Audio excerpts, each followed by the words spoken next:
because Joel gets this procedure done in his apartment by these two employees, Stan and Patrick. And Stan is Mark Ruffalo, and he does his job, but it's just like the bare minimum. Yeah, kind of a slacker. Yes. Yeah. And then you have Patrick, who's Elijah Wood, who just seems like just a bad person. He kind of feels scummy from the minute you meet him. Mm-hmm. Even though you don't know how scummy he is until a little while later. This was just like the era of scummy Elijah Wood or something, kind of, because like this was 04, and I think like Sin City was 05. Oh, he was so and scary. And he was really creeptacular in that too. Yes, he was. So, I don't know, Elijah Wood maybe just trying to break out of, Frodo and stuff. Or break out of, like, the kid actor mold, because he came from being a child actor. But he's basically done something, in my opinion, that's a huge violation of privacy, ethics, and human decency, basically. Which is that when they were deleting Clementine's memories the week before, he, quote, fell in love with her. Yeah. Which is not possible because she's asleep, okay, through the whole thing. Basically, he becomes obsessed with her, steals all of this, memorabilia of her relationship with Joel, and uses that to ingratiate himself with her and to start dating her. And it's only been a week. He's talking about her being his girlfriend. He's telling her he loves her. He's giving her a gift that Joel had actually bought for Clementine, and pretending that he bought it for her. Super gross. It's the lowest. And, fortunately, she's just turned off by it completely by the end of the movie. But, she's been dating this guy. We assume she's, been intimate with this guy. Yeah. That's so nasty. God, you don't even want to dig into that too much. No, let's just water ski over that. Yeah, it's rapey, so... Oh, God, yeah, it's the worst. Enough said. Yeah, you get the idea. Elijah Wood, super creep, is what we've got. And he is going after Clementine full force. He is such a fucking scumbag.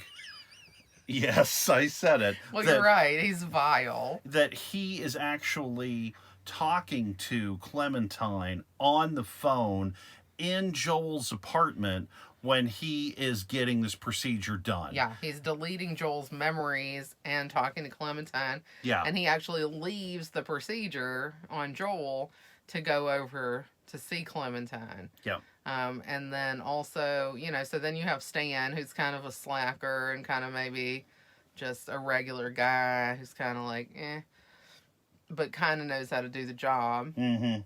But Mary, who's kind of this girl he's interested in, who also works as a receptionist at the office, comes over to hang out with him and spend time with him.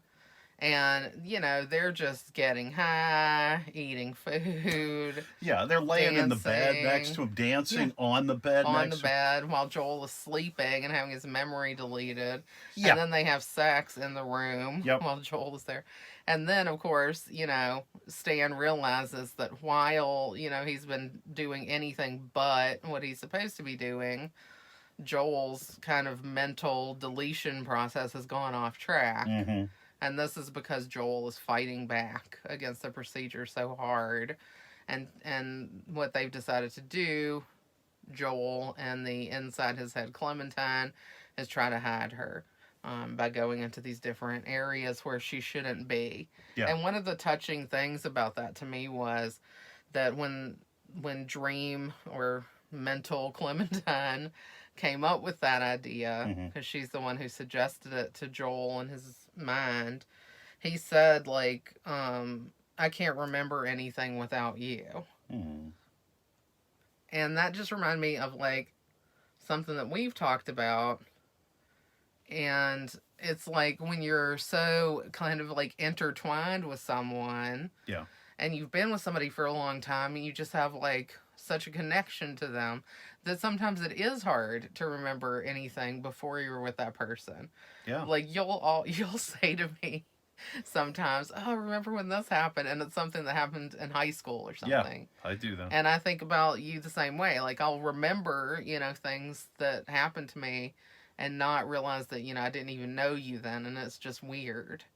And that's kind of, the situation they had in this movie, too. So I thought that was really awesome. Because that's the way brains work. Like, memories are not scientific, Well, I think they really make a joke with that because when you look at the display, when the technician is working on deleting your memories, it looks like a video game.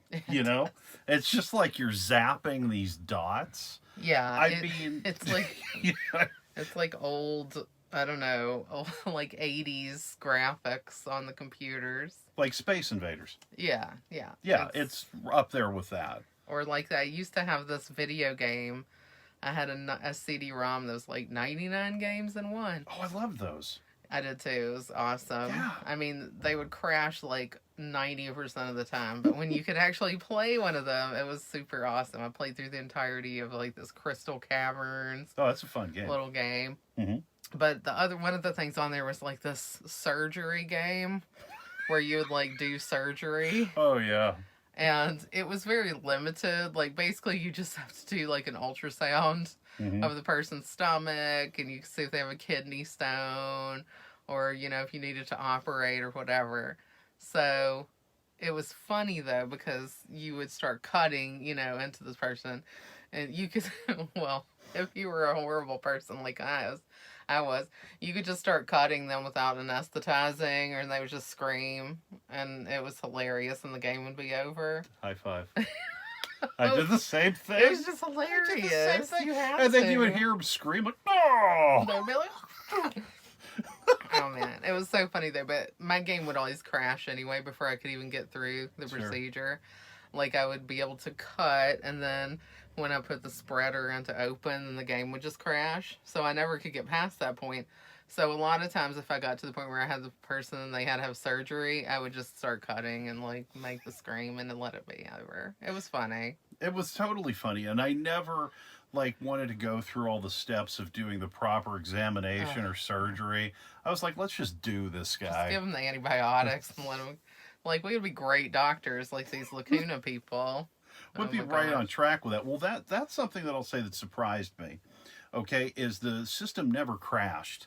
We did have a situation where Stan was saying he was low on power, so Patrick was checking all the connections because Stan said he wasn't able to wipe Joel's brain as clean as he usually would. Mm-hmm. But we didn't have like a total system malfunction. No. And I got to tell you, I felt like the chandelier or a toilet bowl or whatever that was that they put on the head. It looked like a colander that you strain spaghetti in. That's what it looked like.